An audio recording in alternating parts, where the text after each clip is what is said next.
อ้าวโอเคพี่น้องเอ้ยเนาะทางบลากันยังอยู่ในเฮือนในซ่านของทางนกตุ้ยคือเก่าพี่น้องเอ้ย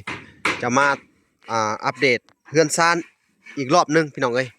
มาเข้าวเนี่ยก็เห็นสร้างเพิ่นเฮ็ดอยู่เนาะพี่น้องเนาะยังบ่ทันเลิกงานเลิกการอยู่นี่ก็เป็นเวลาประมาณ3 โมงกว่าๆพี่น้องเอ้ยเนาะป๊อดซะพี่น้องบันไดเพิ่นก็เฮ็ดแล้วแต่มื้อวานนี่เนาะแต่ว่าบันไดนี่สงสัยต้องได้แก้แล้วพี่น้องเอ้ยทางอันบ่าวหลาว่าเนาะเดี๋ยวเขาสิให้เพิ่นแก้เนาะ เพราะว่ามื้อน่ะเฮาบ่ได้มาอยู่นํพี่น้องเพิ่นเฮ็ดแล้วแล้วก็ต้องขอโทษขออภัยนํเพิ่นเนาะแต่ว่าอยากให้เพิ่นแก้เพราะว่าอยากให้มันเป็น7กับ9คันพี่น้องเอ้ยจักสิว่าจังไดพี่น้องเอ้ยขึ้นไปติดตามเบิ่งนํเพิ่นก่อนเนาะโอ้ขยันขันแข็งกันเนาะสร้างแต่ละคนตัวสิแล้วแล้วแฮงเร่งมือเนาะคักอันนี้พี่น้องเอ้ยสู้ๆเด้อสบายดีเด้อสร้างเอ้ยสบายดีเพิ่น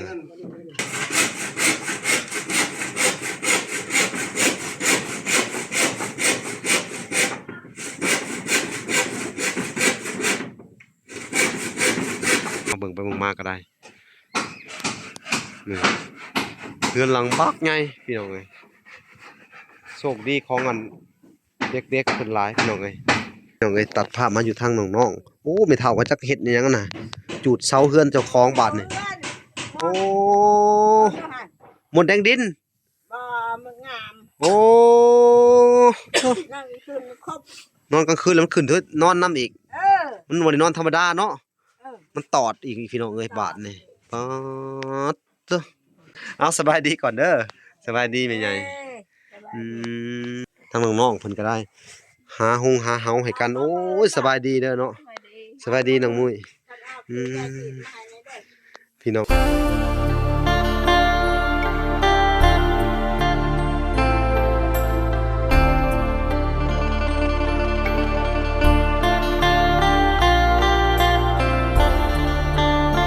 อ้าวโอเคพี่น้องเอ้ยเนาะทางบลากันยังอยู่ในเฮือนในซ่านของทางนกตุ้ยคือเก่าพี่น้องเอ้ยจะมาอัปเดตเฮือนซ่านอีกรอบนึงพี่น้องเอ้ยมาเข้าวเนี่ยก็เห็นสร้างเพิ่นเฮ็ดอยู่เนาะพี่น้องเนาะยังบ่ทันเลิกงานเลิกการอยู่นี่ก็เป็นเวลาประมาณ3 โมงกว่าๆพี่น้องเอ้ยเนาะป๊อดซะพี่น้องบันไดเพิ่นก็เฮ็ดแล้วแต่มื้อวานนี่เนาะแต่ว่าบันไดนี่สงสัยต้องได้แก้แล้วพี่น้องเอ้ยทางอันบ่าวหลาว่าเนาะเดี๋ยวเขาสิให้เพิ่นแก้เนาะ เพราะว่ามื้อน่ะเฮาบ่ได้มาอยู่นํพี่น้องเพิ่นเฮ็ดแล้วแล้วก็ต้องขอโทษขออภัยนํเพิ่นเนาะแต่ว่าอยากให้เพิ่นแก้เพราะว่าอยากให้มันเป็น7กับ9คันพี่น้องเอ้ยจักสิว่าจังไดพี่น้องเอ้ยขึ้นไปติดตามเบิ่งนํเพิ่นก่อนเนาะโอ้ขยันขันแข็งกันเนาะสร้างแต่ละคนตัวสิแล้วแล้วแฮงเร่งมือเนาะคักอันนี้พี่น้องเอ้ยสู้ๆเด้อสบายดีเด้อสร้างเอ้ยสบายดีเพิ่น เออเพิ่นว่ากำหนดภายใน2-3มื้อเพิ่นว่าพี่น้องเอ้ยเนาะสบายดีสร้างเป็นจังใดความคืบหน้ามื้อนี้เนาะเรื่อยๆมื้ออื่นเด้อสิเอาหางลิ้นเข้ามาคือเขาเว้ากันแหละเนาะอ้าวพี่น้องเอ้ยก็สิได้เอาหางลิ้นเอามาเฮ็ดอันบ่อนโตงน้ำกินเนาะก็น้องเด็กๆเพิ่นก็สิได้กินน้ำอันน่ะน้ำพ่นต่อไปเพราะว่า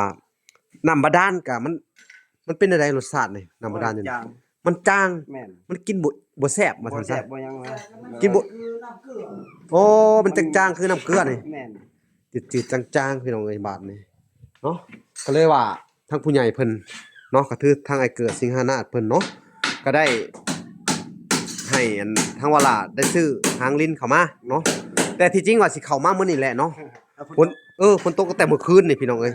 จนฮอดบ่ายพี่น้องเอ้ยจังว่าได้เข้ามานี่ เวียด เที่ยงเนาะจนบ่ได้หมอกมาฝนแห้งขนาด โอ้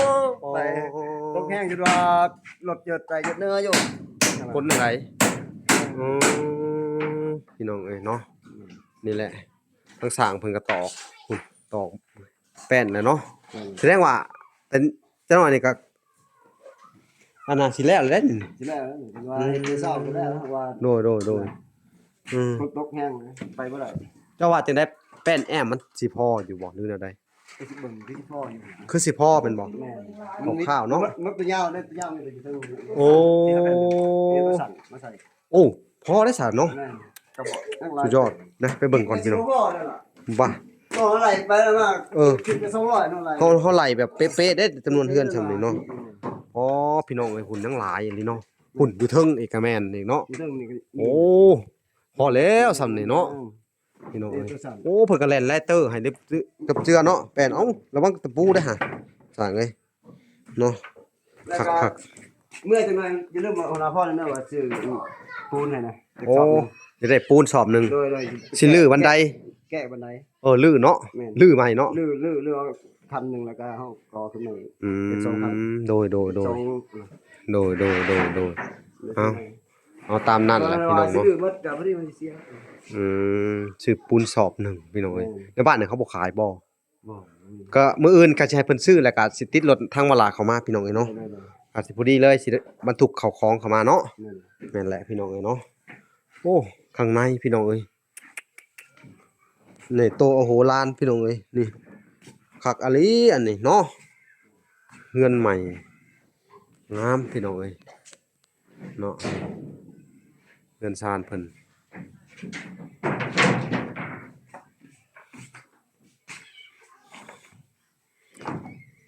สร้างเพิ่นก็ได้เข้ามาเฮ็ดตอนเที่ยงเพิ่นว่าเนาะ แม่น ตอนเช้า เจ้า ฝนตกแฮง พี่น้องเอ้ยเนาะโอ้ก็ไวพอสมควรเนาะนี่ นั่นได้แค่ นี่มาเบิ่งก่อนพี่น้องเอ้ย นั่นได้ที่นึง ถ้าปิ่นกันในกระเลืองอยู่ที่นึงเอาอ่ะ ตัวนั้นก็ได้อยู่ อ๋อไอ้ของเนี่ยกลักปิ่นเลยนะไม่เพี้ยนบอกเลยตรงไหน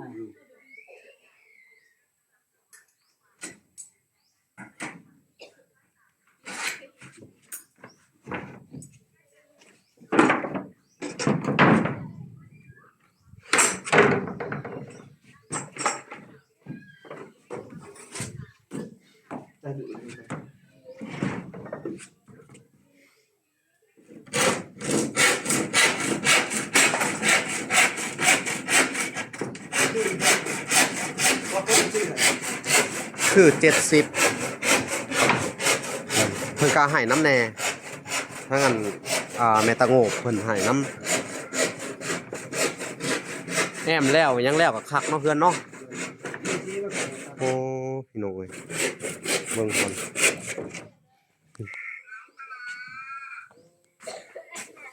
โอ้เพิ่นก็เอานะอัดสีหน้ามันเนาะคนนี่บ่พระแน่นอน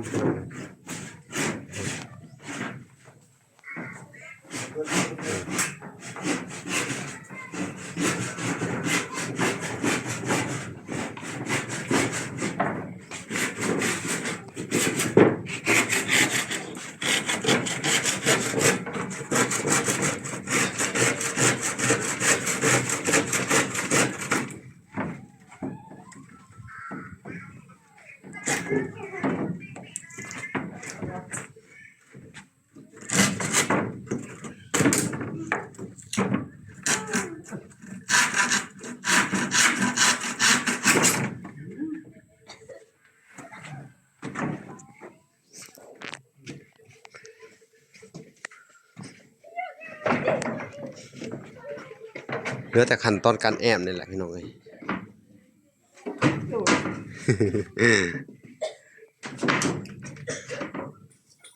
วิธีการแอมเพื่อนจะเพิ่นเบิ่งพี่น้องเอ้ย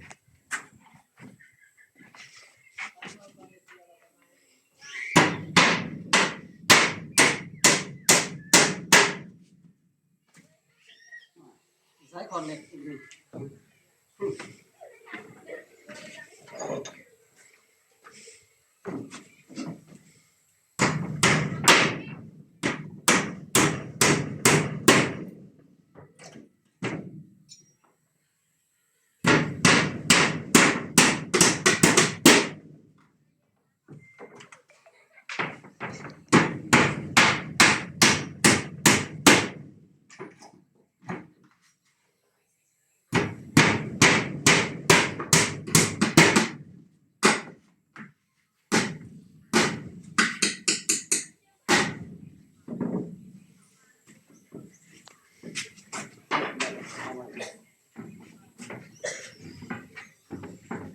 เพิ่นสิวัดแบบนั้นพี่น้อง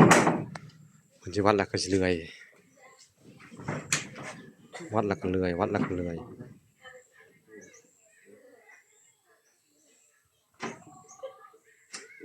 ถ้าพังนี้แล้วก็เหลือแต่พังด้านน่ะเพิ่นรอบ่ล่ะอยู่พี่น้องรอใส่หางลิ้นพี่น้องเนาะ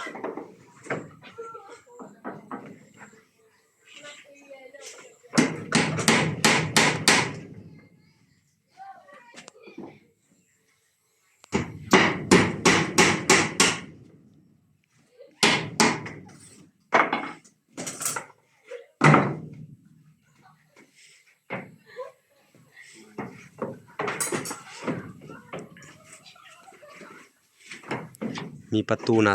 ต่างเรียบร้อยพี่น้องเอ้ยสบายเลยบาดนี้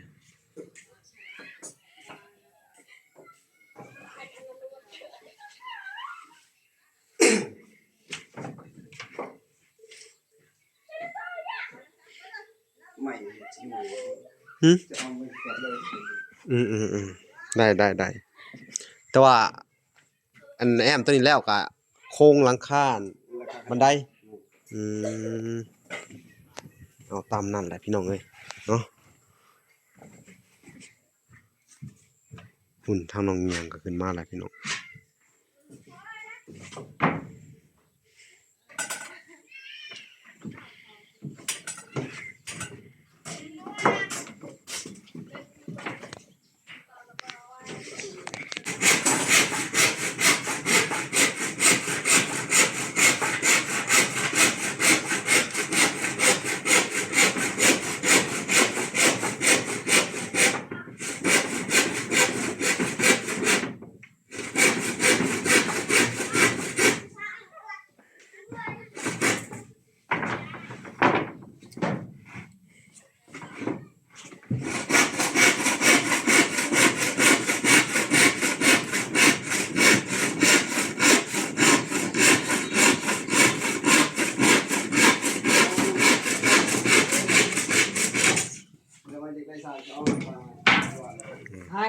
เด็กๆเพิ่นก็ขึ้นมาเบิ่งพี่น้องเอ้ยสวัสดีน้องแวงโอ้จอยแห้งอะไรช่วงนี้เนาะอ้าวสบายดีบ่พี่น้องเอ้ยเพิ่นก็ขึ้นมาเฮือนชานพี่น้องเอ้ยมันดินเดี๋ยวทางวาลาก็สิได้อัปเดตเบิ่งรอบๆข้างเฮือนพี่น้องเอ้ยเนาะ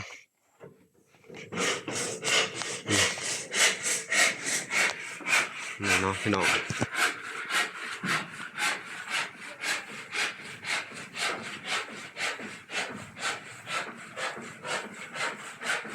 เพิ่นรอท่าแต่ใส่หางลิ้นพี่น้องเอ้ยเนาะนี่ใส่หางลิ้นแล้วล่ะก็คือสิจบอยู่นี่ทางนี้ก็แล้วเป็นทีมฮอดแล้วเนาะคือว่าไวอยู่พี่น้องเอ้ยงามเนาะพี่น้องเนาะเบิ่งไปเบิ่งมาก็ได้นี่เรือนหลังบักไงพี่น้องเอ้ยโชคดีของอันเด็กๆเพิ่นหลายพี่น้องเอ้ยเนาะก็ถือว่าก่อนสิมาได้ขนาดนี้พี่น้องเอ้ยเนาะก็ต้องขอบบุญขอบคุณเนาะผู้ใหญ่ที่ผ่านทางวาระเนาะก็หลายท่านเนาะพี่น้องเนาะก็เป็นอันทางอันเอื้อยลิซ่าพี่น้องแล้วก็ทางอันเอื้อยลิวของเอื้อยลิซ่าเพิ่นก็อยู่ทางอันเมืองนอกพี่น้องเอ้ยอยู่ทางอเมริกาแล้วก็ทางอันอ่าอ้ายเกิดเนาะพี่น้องสิงหานาถแล้วก็อ้ายบุญเลิศพี่น้องเอ้ยสมทบเข้ามาอยู่ทางเมืองนอกเมืองนาเนาะส่วนอ่าเล็กๆน้อยๆเนาะก็มีแล้วก็มีทั้งเงินเอยจันเนาะเพิ่นก็สมทบเข้ามาจากฮ่องกงพี่น้องเอ้ยอยู่ในนี่เนาะเพิ่นก็สมทบเข้ามา10,000เนาะพี่น้องเอ้ยในการช่วยเหลืออันน่ะซื้อไม้พี่น้องเนาะทางวาระก็ได้สั่งซื้อไม้เนาะแต่ว่าส่วนเงินจ้างค่าสร้างค่าหยังพี่น้องเอ้ยค่าสร้างค่าอันนี้เนาะล่ะหลังคาพี่น้องเอ้ยบานประตูพี่น้องเอ้ยเนาะก็เป็นผู้ใหญ่จากทางบ่อพรเพิ่นพี่น้องเอ้ยเนาะก็ขอบคุณผู้ใหญ่ทุกท่านที่ช่วยให้เด็กๆเพิ่นมีเฮือนอยู่อาศัยที่มั่นคงพี่น้องเอ้ยเนาะเวลาก็ มีเอ่ยชื่อแน่บ่เอ่ยชื่อแน่ก็ต้องขอโทษขออภัยนำเด้อผู้ใหญ่ทุกๆท่านผู้ใหญ่ใจดีทุกๆท่านเนาะก็เรื่องของข้าวของบรรเทาทุกข์เบื้องต้นเนาะแรกๆที่เวลาได้เจอน้องๆเพิ่นก็ทั้งแม่ทอนแก้วเพิ่นก็อุปถัมภ์ค้ำชูหลายสิ่งหลายอย่างก็เบิดอันน่ะหลายร้อยดอนพี่น้องเอ้ยเนาะแล้วก็ทั้งแม่ตู้น้ำแน่แล้วก็ทั้งอันอ่าผู้ใหญ่หลายๆท่านเนาะผู้ละเล็กผู้ละน้อยเนาะพี่น้องเนาะแล้วก็มีเงินสมทบเข้ามาทางเอ้ยลิซ่าเกี่ยวกับการอันตัวได้ขาดเหลือพี่น้องเอ้ยเขาก็ได้จ้างอันทางอันได้ปั่นแล้วก็รถไถพี่น้องเอ้ยเนาะซื้อน้ำมูกน้ำมันมาให้แล้วก็เนาะแล้วก็ออกอันน่ะซื้อข้าวของย่อเฮือนเนาะซื้อของอยู่ของกินแล้วก็ในส่วนที่เหลือพี่น้องเอ้ยเนาะทางเวลาก็สิได้เก็บไว้อันเอาขึ้นรอขึ้นเฮือนน้องๆเพิ่นพี่น้องเอ้ยเพื่อจะได้ซื้อสาดซื้อหมอนซื้ออันน่ะมาให้น้องๆเพิ่นเนาะซื้อของอยู่ของกินมาย่อแขกพี่น้องเอ้ยตอนสิมาขึ้นเฮือนเนาะก็ไปติดตามนำกันว่ามันสิเหลือส่ำใดแล้วก็สิมีอิหยังแหน่ในการอันขึ้นเฮือนขึ้นศาลของน้องๆเพิ่นพี่น้องเอ้ยเนาะเอ้าก็ถือว่าเฮาดีใจแหละเห็นเฮือนเพิ่นใกล้สิแล้วแหละพี่น้องเอ้ยเนาะพี่น้องเอ้ยนี่ก็สิได้ซำนี้ก็หลายๆท่านพี่น้องเอ้ยเนาะแต่ว่าผู้ที่หนักที่สุดเนาะหนักกว่าหมู่ก็คือทางอันผู้ใหญ่ทางเบาพรพี่น้องเอ้ยเพิ่นเหมาเอง 3-4,000 พี่น้องเอ้ยเนาะในการนั้นเฮ็ดเฮือนครั้งนี้ก็ได้พี่น้องเอ้ยเนาะโอเคพี่น้องเอ้ยทางเวลาก็สิตัดภาพไปอยู่ทางอันน้องๆเพิ่นเนาะก็สิไปสอบถามเล็กๆน้อยๆอีกทีหนึงพี่น้องเอ้ยเนาะโอเคพี่น้องเอ้ยตัดภาพมาอยู่ทางน้องๆโอ้ไม่เท่าว่าจักเฮ็ดอิหยังน่ะจูดเสาเฮือนเจ้าของบาดนี่โอ้หมดแดงดิน บ่มันงาม โอ้ นั่งคืนครบ นอนกลางคืนแล้วมันขึ้นเถิดนอนนํอีก เออ มันบ่ได้นอนธรรมดาเนาะ เออ มันตอดอีกพี่น้องเอ้ยบาดนี่ป๊าดเด้อคุณพี่น้องเอ้ยต้องกระจูดรถจักรแล้วบัดนี้นี่ เออ เนาะเอาสบายดีก่อนเด้อสบายดีแม่ใหญ่ เอ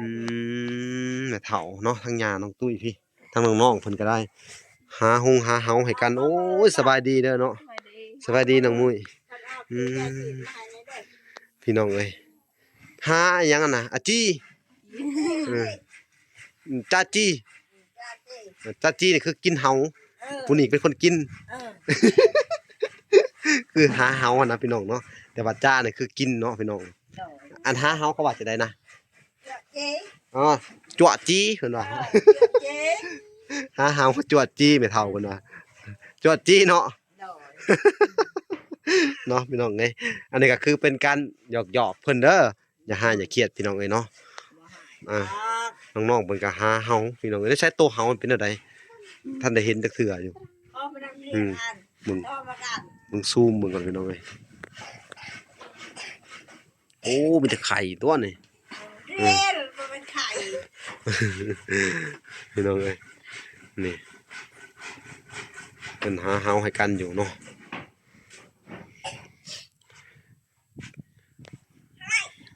มันเป็นเก้าอี้นะ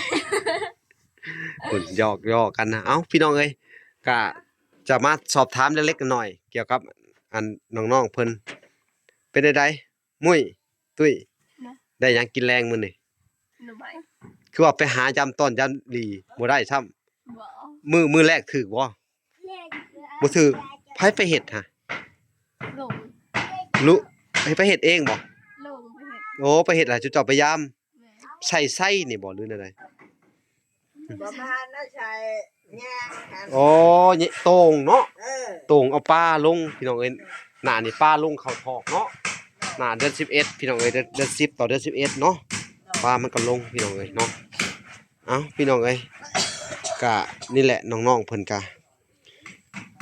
หาหุงหาเฮาให้กันกิจวัตรประจำวันพี่น้องเอ้ยเนาะโอเคพี่น้องเอ้ยเนาะเฮาก็สิบ่รบกวนน้องๆเพิ่นแล้วเนาะทางเวลาก็สิได้อันน่ะขอตัวลำลาไปก่อนพี่น้องเอ้ยก็มาอัปเดตเรื่องเงินเรื่องซ่านเนาะแล้วก็มาบอกให้สร้างเพิ่นแก้บันไดพี่น้องเอ้ยเนาะก็ถือว่าให้เพิ่นแก้ใหม่เบิดแล้วก็อันนี้ก็ เป็นความผิดพลาดของทางสร้างเพิ่นเนาะพี่น้องเอ้ยเฮาก็แนะนำให้เพิ่นเฮ็ดเนาะก็ถือว่าเฮาก็อยากให้มันอ่าเฮ็ดตามบ้านตามเมืองเพิ่นพี่น้องเอ้ยจักสิว่าจังใดเนาะเอาโอเคพี่น้องเอ้ยคลิปนี้ก็บ่มีหยังหลายฝากไปติดตามคลิปตอนต่อไปพี่น้องเอ้ยว่าหลังสิไปหาไผแหน่มื้ออื่นก็สิได้แวะเวียนมาเยี่ยมมายามใหม่อีกทีหนึงเนาะคลิปนี้ขอกล่าวคำว่าสบายดีและสวัสดีเด้อพี่น้องบ๊ายบายพี่น้องเอ้ย